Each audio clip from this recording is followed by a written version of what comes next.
Jay-Z, you're just like Diddy. I can't stand your arrogant, condescending attitude. Nicki posted a video of you wearing a pink wig, and I retweeted it. Nothing more. You deserved it. Everyone knows about our feud. It's been going on for over 20 years. I've seen all your manipulation in the industry, from power struggles to cultural control.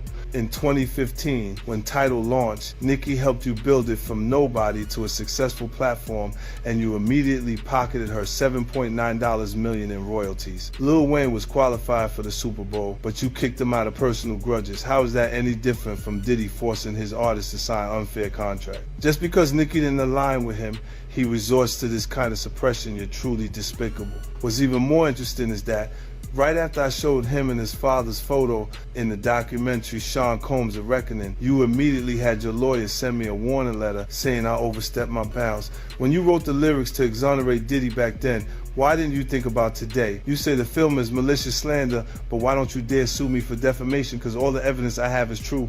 I haven't finished reporting the witnesses in my documentary, and I haven't released all the Tidal profit sharing documents. If you know what's good for you, pay back what you owe Nicki with interest. Don't wait until I make Jay-Z Reckoning 2, by which time even Beyonce's PR team won't be able to save you. Jay goes, let's get it straight. Nobody's afraid of 50 Cent. I want everyone to be clear. No one's scared of 50 Cent.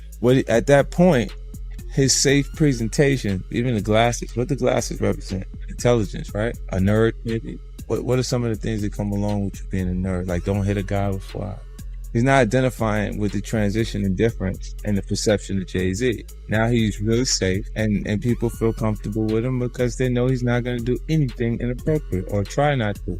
Meanwhile, when he's saying he's not afraid of 50 Cent, why would you have to make that clear when no one's ever asked? For years, the tension between 50 Cent and Jay-Z remained beneath the surface, discussed quietly behind industry doors. Now, this documentary transforms those long-standing rumors into something far more direct. Both men emerged as major architects of hip-hop, but their journeys and methods were completely different. One outspoken and confrontational, the other strategic and carefully controlled. Revisiting their history raises a compelling question. Who truly influences the culture more, the loud disruptor or the silent mastermind? And if real influence often operates behind the scenes, how much of hip-hop history has been dismissed as coincidence when it may have been something much deeper? Puffy is close, even though Jay lawyer came out and said they're not. Because Jay-Z and Puff was given an assignment,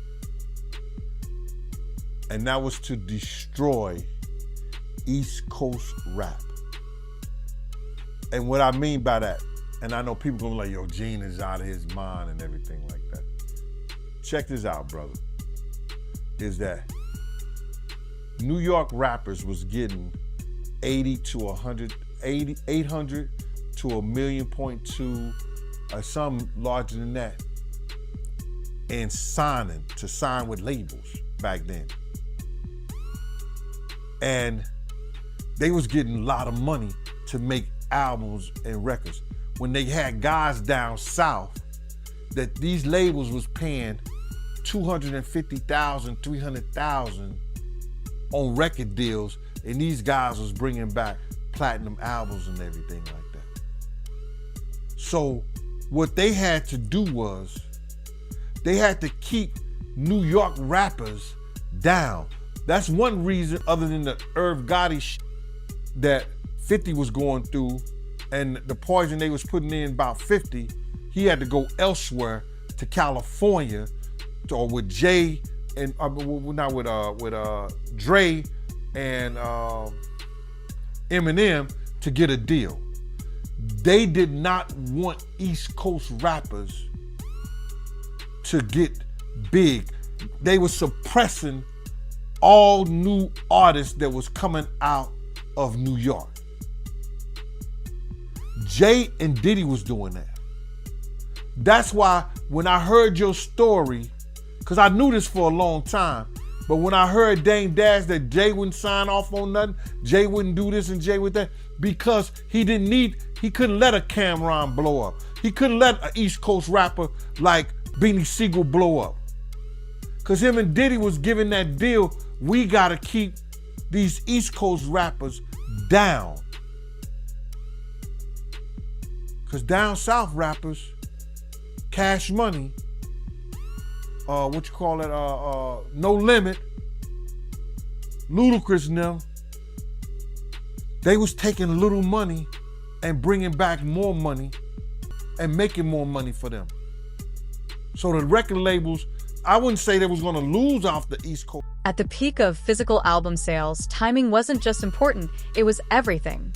Overlapping releases were rarely accidental. 50 Cent presents it as pressure rather than competition, pointing to an industry structured to favor those already in positions of power. When access carries more weight than talent, the music business begins to look less like a meritocracy and more like a marketplace built on leverage. The question then becomes, where does ambition end and obstruction begin? Look, when Jay signed his contract, the big one was with Beyonce. When he signed that contract, the marriage contract, he got trophies. Now those fucking trophies, those fucking trophies came rolling in, buddy. He started getting Grammys left and right, man. I mean, look, listen, if you look at his career, This guy. Wow. You're gonna let him say that? Jay was getting Grammys. he had one. Exactly. He had one. And he ain't show up. He has like 20 now. Hold on. He had like 18 since he been down. Look, he had one, bro. Hard Knock Life. You're not wrong. He was one. After that, he got them shits. He's like drinking. His pictures with him like fucking things the cup. Wait a minute. So you're saying the success is derived from the marriage? I've absolutely been treated differently. The accolades. Because he's no marriage. longer viewed as what, like a street or gangster rapper. Now he's viewed as a businessman, entrepreneur, family man. And the biggest ones because of the position Beyonce's. Oh, wow. Right? You were connected to the biggest. Jay got it for the music. Jay got it for the music. You didn't see. He deserved those. I'm sitting there, it was like this, like Black excellence. They're sitting there like, yeah. It's the billionaire brunch. You're like, I hate you, man. unaware of anything going on here. This is the one time I'm gonna be with you niggas this year. Yeah. Come on, bro. That's crazy.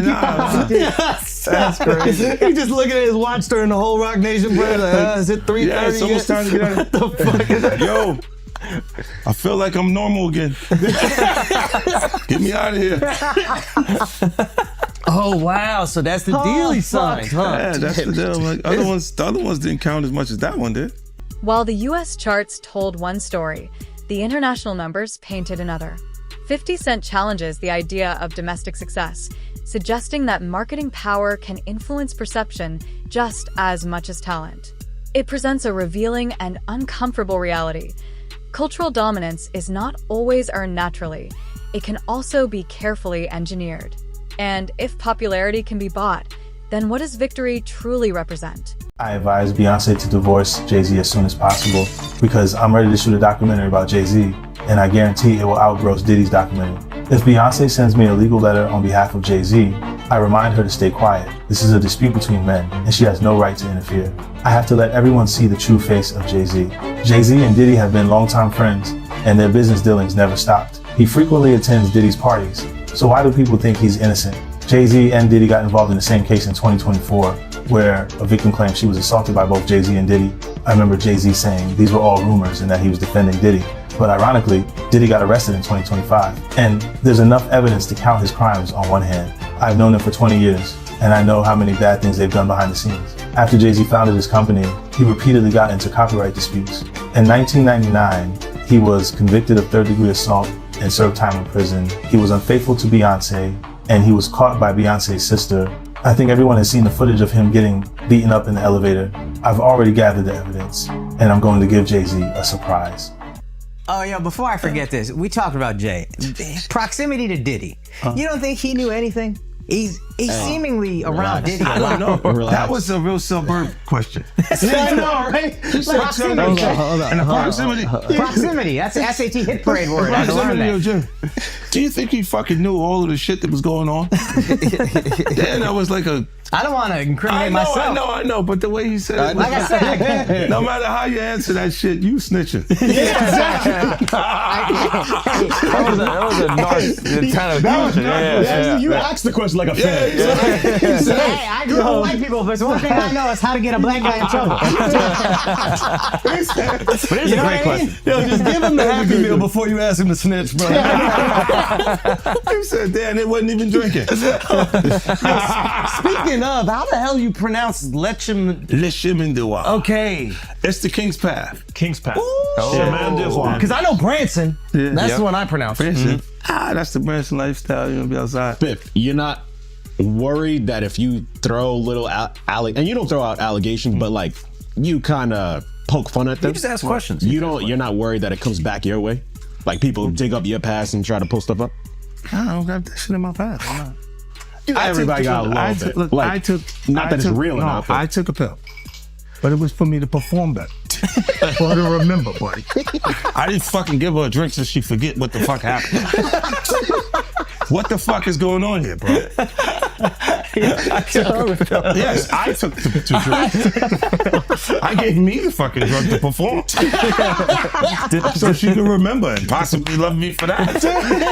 Did it work? What the fuck? Yo, bro, look, I'm doing pretty good. Like, doing pretty good. You know what I mean? Like, but I'm just saying, you said it's the opposite of normal shit that we're talking about, bro. That is why. I don't know why it's so hard for people So just for to people to acknowledge feel weird like shit is you weird. would have something or you would have reserved energy. The Super Bowl controversy reveals how quickly alliances can shift when the spotlight becomes most intense. Eminem's push for inclusion reportedly met resistance behind the scenes, reigniting questions about who determines legitimacy on the industry's biggest stages. In this situation, power is framed less around talent and more around approval. And when one artist's presence depends on another voice validating it, a deeper question begins to surface. Who is truly controlling the gate? Do you need anything? None of the people that have vocalized that another man, and to me, again, that whole conversation has been feminine. But if you're gonna say some shit like that, you should have actually done something to help the problem. But I never got the call from Ray saying, do you need anything? And anyone else that I've ever given, paid a bill, paid their rent, paid their college, any dollar, not one person, and I don't want them to, because they know I'm all right. But not one person has called and said, yo, could I send you something to help? But I don't need the help. But if you're gonna talk about it, be about it. But to me, that's just a jab when you tell and promote a false narrative and say that I'm in such a bad place that another dude should help me. And that my tail's in between my legs to the extent, because of a lawsuit, that I would actually take that money. I'm a man. I don't want nobody to give me nothing but the opportunity to do what I gotta do. And I don't see no opportunity. I don't want to perform for the Super Bowl. I'm not all right with the NFL. I'm still mad it ain't no black owners. We went from kneeling to being happy when we could perform for them. That wasn't what I was about. I was about ownership of our own league and taking pride in that. I'm not a court jester for everybody else to get good ratings. I know what we're being used for, and I'm not cool with that. So it's a big deal is to jump on a stage for a bunch of white owners? No, that's embarrassing to me. It's a spectacle. They're laughing at us. Like being tatted on the back by another culture is not how I judge my success. Only person that has the audacity to pat me on my back is my family. And they better, I'd be like, you better chill out. I don't want no pats on the back. I don't play that. I'm not in the patty pat club. On no level. I feel you. But speaking of the NFL, I know right now Nicki Minaj, she calling out Jay. And I know Colin Kaepernick's wife, she called out Jay saying that, Jay did her husband wrong. But I don't know. I don't know the backstory behind that, man. But I know it's going, viral right now on social media. But I do want to ask you, how do you feel about the NFL right now, in general? It's funny. She's cool with my wife, Rocky. Artists around 50 Cent often describe him as accessible and directly involved, while Jay-Z is frequently portrayed as more distant and untouchable.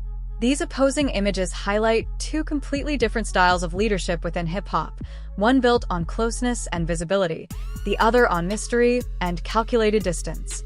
But in a culture shaped by the streets, the question remains, which approach truly builds lasting loyalty? Doing it too. This is people that are looking on the separation between their hardships or their the things that they got going on, there would be issues, and what a celebrity's issues would be.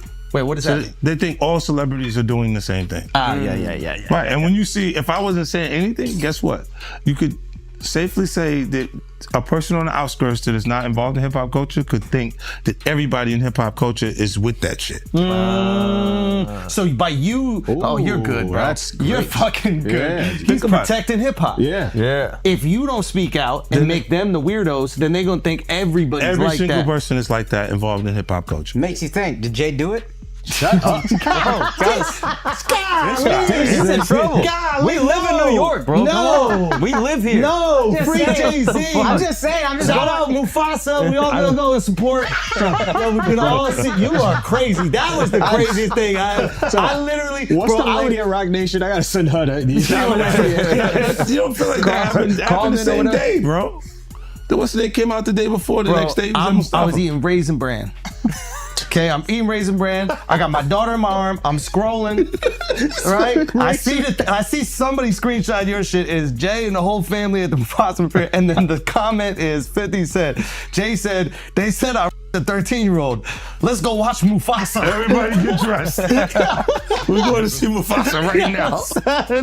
I just think it was a good look, like angling yourself as a family man. Yes. But they had to go to the premiere, that bro. was planned already. I'm They had to go to the bro. premiere. And I realized that later, but I'm just saying to you, I haven't seen him in a long time. That's all I'm saying. When I hadn't seen him in a long time, and then I heard this shit, and then I looked and I saw Mufasa, I said, whoa. That's all that fucking happened, bro. You think this is at my phone? This is my phone. This is happening at real time. I'm going, yo. He said, yo. You just gotta say everyone gets these jokes, bro. That's what you gotta say. Yeah, no. Rappers, listen, comedians are the new rappers, bro. That's why the do thing. people come to my page, bro? That's true. I know what I'm saying. You know what they say? That is true. Well, you don't think you're gonna happen next? Yeah, that's what they say to me, buddy. Well, you're next, buddy. You're fucking, you why? Because you don't got nothing. I don't have it. All right. There's no girls gonna come out. Why you sound skeptical? Because I think there are some women that are like, I think there's some women that are like, this guy's supposed to be from Queens, bro. Let me come fucked up experience. You take him off the corner one time. No, what I'm saying is I know a couple of exes that fucking throw me under the bus. You should let him have the corner. None of this would have happened if you let him have the corner. Would have been fine. You know, there's some like opportunists they'll just throw out the fucking. But that's what I'm saying. You had to have something. Look, if you already interacted with the person, right, and you hadn't had a bad experience, it would take more for them to say some of the shit that you see these people say. Right? Like, you go, what made you do? What made you? Even when we part ways, and because a lot of times when we interact with people, they're not just having fun for tonight. They think we're bleeding into this hardcore relationship that may not materialize. Right? So I see what you're saying, where they can look and go, well, look, you met the girl in 2003. You hung out with her. You had a good time after the show with 30 girls there. You just went and y'all hung out, right? And y'all just part ways. Right? So there's no negative things between it. But she can look up at the TV now, and you've been a success since then. Feel like that's my life. I was supposed to be there. And be upset with you and say something. But will it have any merit to it? If I gotta keep that it real, woman hasn't been in you ain't always have the most amicable breakups. Do you remember where, I think it's your baby moms, where it's like she was kind of speaking out, and then all of a sudden the house just got burnt down. Yeah, but you know, it happens. Left eye. She burned the house down. This nigga is crazy. That's what I was saying. No, my God, he goes, wow. So I know how you feel about me now. No. He's going. He's great. So he saw me like the man. I want my block back. He goes, look, I have faith in our just justice. I'm a civilian I believe now. there will be consequences connected to those behaviors and actions that this brother is talking about. Oh my goodness, man. Why is that a part of his thought process today while we're here having a good time? That's a good ass point. Look, you do have people that really, look, when you break up with them, they don't care about you anymore. Yeah. So they'll say things and you go, yeah, but it doesn't hold merit. It doesn't have any real. Yeah, of course. After all these years, and you don't see nothing. Yeah, the girl is just upset with you. She's just angry with you. She got you. And you go. I thought the smartest thing Jay said in the statement was, if you really believe this happened, then press criminal charges. He said pull up. But I don't think that was. Tell me. Okay, look. Because of the statute of limitation, there is there is no criminal. So it's making a statement is to make people feel like. But apparently, if she's under 18, didn't you say it still could be criminal? Yeah. He knows he's fed. He used to be a cop. So you turned him into a cop. He used to sell drugs and he became a police officer. Did you know that? How to rob. He was a glorified security. But you know what he would do? When they would arrest G-Unit guys, he would be like, yes. And he was in the court guilty. Every time. I was actually the cool one. I'll give you the extra fucking cheese sandwiches and shit like that. I'll be looking out. Take care of the family. Hey, you know, I don't know, man. I think what's the name? I get confused too. When you look at this shit, it's a lot. It's a lot of confusing information, right? But I think when you do point out that, why didn't you file criminal cases? Because you can't. You can't. It's over 20 years old. This was 2000, bro. No, but I think if it's a minor, when they're saying this is happening, I'm not even 50 Cent yet. Yeah. Oh wow. You see what I'm saying? Like this is that dates that far back. Yeah. So it's like I'm not. It didn't even take place. Jay-Z's relationship with Beyonce blurred the line between personal life and strategic empire building.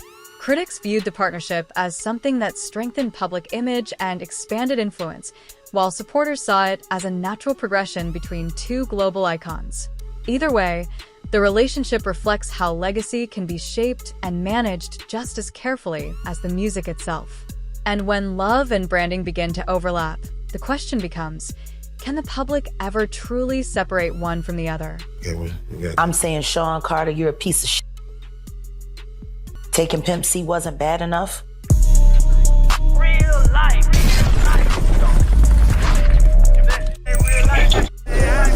It ain't real life.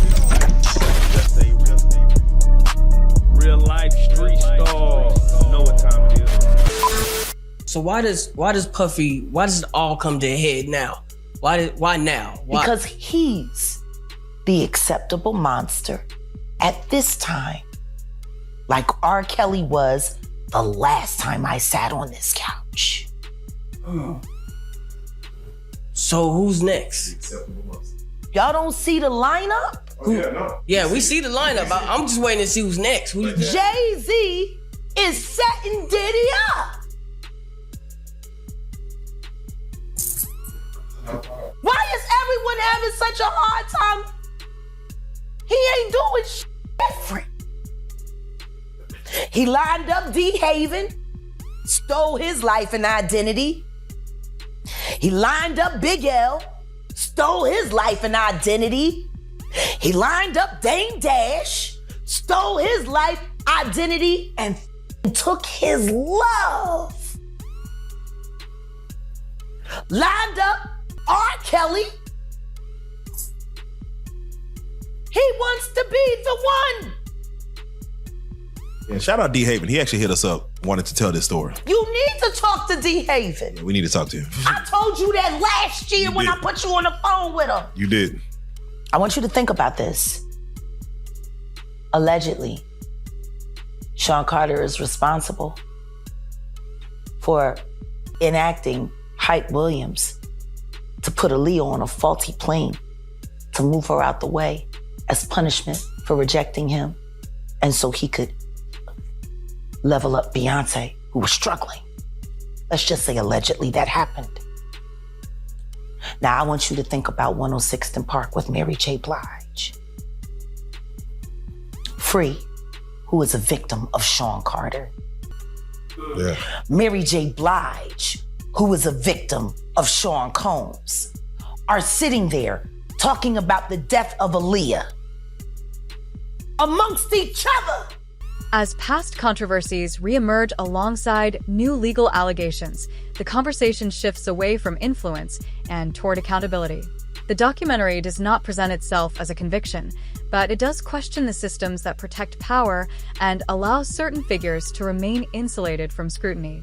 Fame has a way of magnifying both success and controversy, and when accusations surface years later, they inevitably force a difficult question into the spotlight.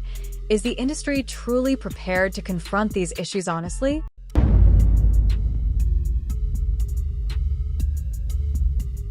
You knew Jay personally, right? Know him, been around him a couple of times, bro. Been around him a few times, but I didn't know him. You know him as I'm sitting down and I'm breaking bread, eating off, eating a meal around him and shit like that, laughing, talking, and joking like that. I've been around Jay-Z, and one time I wanted to knock his head off, because he was being disrespectful, but he didn't know he was being disrespectful because he ain't that type of dude. You understand what I'm saying? What happened? We was in Cancun and he had a personal assistant from my block named Laura. And he had brought like 3 people to the club. He had brought like 6 people to the club with him and he was only supposed to get 3 people in. I was running the door at Daddy-O's from Industry Entertainment. They just told me Jay-Z only get 3 people in. You understand? So I'm at the door. I said, yo, Jay, you good? And 3 of your others good, but the other 3 gotta pay. So then he said, Laura, handle him. And at that time, the type of dude I was, you couldn't tell no woman to handle me. You understand? When I'm talking to you as a man. So then I said, who you talking to like that? You telling her to handle me? You understand? And then me and him, he didn't say nothing. He just turned to the side. And if he'd have turned back around, he'd have got his head knocked off. But Laura told me, yo, Gene, please, Gene, you gonna make me lose my job. You know what I'm saying? And because one, she was beautiful. 2, she's from our block. You understand? I wasn't gonna do that to her. You understand? So I gathered myself, stepped away from the situation, and then the promoter said Jay can let his people come in. You know what I'm saying? But he was being disrespectful. This is the same dude that Harlem cats used to laugh at and joke at. Even we was out there that time, he came to Cancun and he had a fake Versace shirt on and they was ripping him. I mean, they was ripping him. I know he's a billionaire now, he can wear whatever he got. He got $10 million watches and shit like that. But we talking about back then. You understand? We still have those stories from back then. And it's good that a brother can uplift himself. And that's why he's the type of person that he is, because he knew how guys used to treat him. That's why you could see him trying to sun people based on somebody who gets in that type of situation. You understand? This dude had the same cream deli silk shirt that I had. Now, cream deli cream shirts were fake printed Versace shirts. They were nice. You pay $45 for them, but you can't wear that around Harlem cats. You understand what I'm saying? Not if you in the rap industry. At that time, they used to have diamond testers. You understand? They'll roll up on the cat, and if your diamond don't beat, you understand? They'll talk about you. Snatch your chain off or whatever like that. So he had the fake cream deli cream shirt on, and they was roasting him. I think I seen him in a black t-shirt from that point on in Cancun the whole time he was there. Yo, let me just tell you something. When dudes from Harlem got something on you, bro, and they joking you, they at it. They gonna stop until somebody with some power or somebody with some money say, yo, give that dude a break. Give him a break. So Dame probably used to let him get him in a little bit, but then when Dame was like, yo, my man, let my man live. Let him live. They probably back up off of him or stuff like that.